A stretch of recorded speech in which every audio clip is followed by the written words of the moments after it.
Hello guys, welcome back to my channel shear daily base. আমি আপনাদের রুম্পা পাত্র নিয়ে চলে এসেছি আবার আজকে একটা নতুন ব্লগ।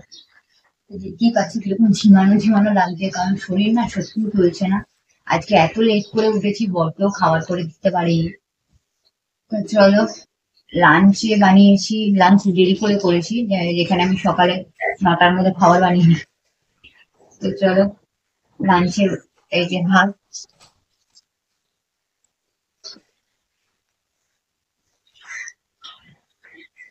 আজকে নর্মাল চালেই করেছি।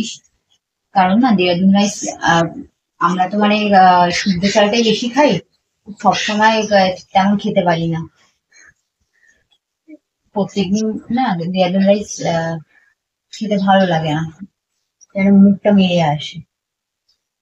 যারা আমাদের মতো মানে সিদ্ধ চাল খাও তারা জানো ভালো করে, যে সিদ্ধ চাল খেলে না, সিদ্ধ চাল খেতে থাকলে দেরাদুন রাইস বেশি খাওয়া যায় না।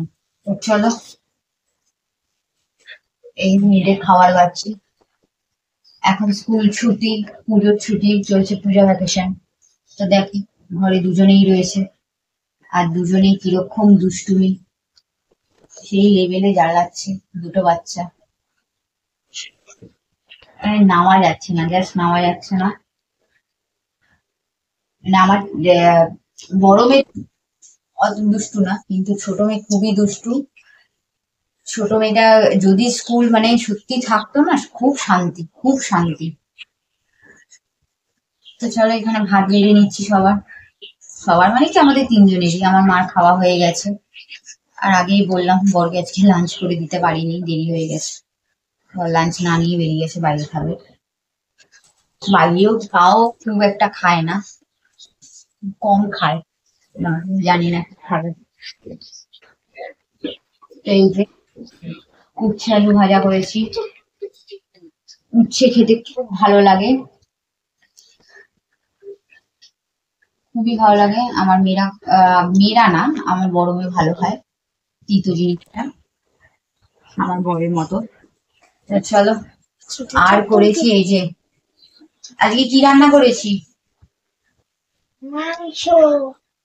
কি রান্না হয়েছে? মাংস ভাত। আবার বলে মাংস ভাত। এই যে মাংস ভাতের কি যে ট্রেন্ডিং চলছে ভগবান জানে। আমার ছোট মেয়েটাও মাংস বলেই সারাক্ষণ এরকম বলতে থাকে, মনে হয় না কষিয়ে দুটো থাপ্পড় লাগাই, বলো মাংস ভাত। মাংস। হ্যাঁ, আর যেন দ্বিতীয়বার যেন না শুনি।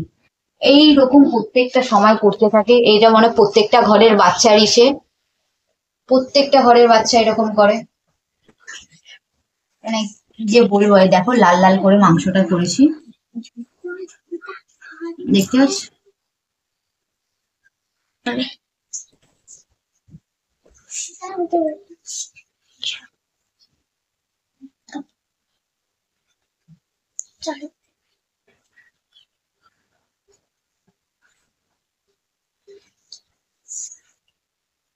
এই যে লাঞ্চ করছি, দেখতে পেয়েছো যখন লাল লাল করে ঝোল করি। খুব ঝাল খায় আমার ঘরে, সত্যি খুব ঝাল খায়। আর শুকনো লঙ্কা বেটে করি, গুঁড়ো লঙ্কাটা খুব কম দিই, শুকনো লঙ্কা কাঁচা লঙ্কা সব বেটে, পাকা কাঁচা লঙ্কা গুলো লাল লাল, ওগুলো দিয়ে বেটে রান্না করি। খুব ঝাল খায় আমার ঘরে সবাই। তো চলো, লাঞ্চটা করে নি, লাঞ্চ করার পর তোমাদের সাথে আবার দেখা হচ্ছে। তো দেখো, এখানে রাতের খাবারের জন্য আমি কড়াইতে তেল দিয়ে দিয়েছি আর ডিম ভুর্জি করব। এখানে আমি পেঁয়াজটা কেটে নিচ্ছি, দুদিকে দুটো চালিয়ে নিয়েছি, তাড়াতাড়ি করে করছি। মেয়ে আর আমি খাবো, বরের খাওয়া যাবে, বর চিকেনটা দিয়ে খেয়েছে। আমরা রাতেরবেলা ডিম ভুর্জি দিয়ে খাবো, তাই মশলা ডিম ভুর্জি বানাচ্ছি। তো দেখো, এখানে আমি পেঁয়াজটা কেটে নিচ্ছি আর ওখানে তেলটা গরম হতে দিয়ে দিয়েছি। তাড়াতাড়ি করে সমস্তটা করছি। আটা আগে থেকেই মেখে রেখেছি, কারণ বরকে খাবার করে দিয়েছিলাম। তো দেখো, এখানে আমি পেঁয়াজগুলো দিয়ে দিয়েছি, তারপরে কাঁচা লঙ্কা, আর এখন টমেটোটাও দিয়ে ভালো করে ভেজে নিচ্ছি। এখানে আবার দেখো, আমার বড় মেয়ে আবার খুন্তি নাড়াচ্ছে। তো দেখো, আমি এখানে অনেক রকমের মশলা দিয়েছি, সবাই বেশিরভাগ শুধু হলুদই দেয়, বাট আমি হলুদ দিয়েছি, একটু ধনের গুঁড়ো দিয়েছি, একটু তারপরে তোমার লঙ্কার গুঁড়ো দিয়েছি, যেহেতু একটু ঝালটা খাই আমরা, একটু লঙ্কার গুঁড়ো দিয়েছি। তারপরে তোমার একটু চাট মশলা দিয়েছি, গোলমরিচের গুঁড়ো দিয়েছি, যাতে একটু চটপটা হয় চাট মশলাটা দেওয়াতে। আর ধনে পাতাও কুচি করে দিয়ে দিয়েছি, আর নুন তো স্বাদ মতো। ওরে দারুণ লাগে রুটি দিয়ে খেতে ডিম ভুর্জিটা, এরকম করে মশলা ডিম ভুর্জি। তারপর এবার ডিম ফাটিয়ে দিয়ে দেবো, আর ভাজা ভাজা হয়ে এসছে। দেখো মশলাগুলো সব এক এক করে ঢালছি। খুব টেস্টি লাগে খেতে, গরম গরম রুটির সাথে ডিম ভুর্জি, জাস্ট আর কিছু লাগে না। কোনো দিন তোমরাও করে খাবে, ভালো লাগবে। তো ব্যাস, রাতে এই ডিনার, এটাই বানাচ্ছি। দেখো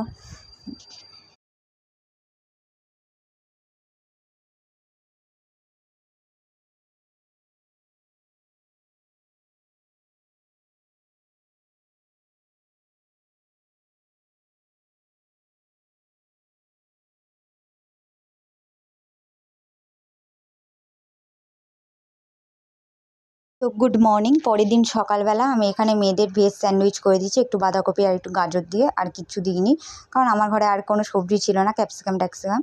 তো এখানে মেয়োনেজ, চিজ মেল্ট এগুলো সমস্তটা দিয়ে দিয়েছি, স্যান্ডউইচ মেয়ো সমস্তটা দিয়ে ভালো করে এখানে রেডি করে নিচ্ছি, তারপরে মেয়েদের খেতে দিয়ে দিয়েছি। তো চলো এখানেই ভিডিওটা এন্ড করছি। যদি ভিডিওটা ভালো লেগে থাকে তাহলে লাইক, শেয়ার এবং সাবস্ক্রাইব করে দেবে, আর কমেন্ট করতে কিন্তু ভুলবে না। Thank you for watching, by.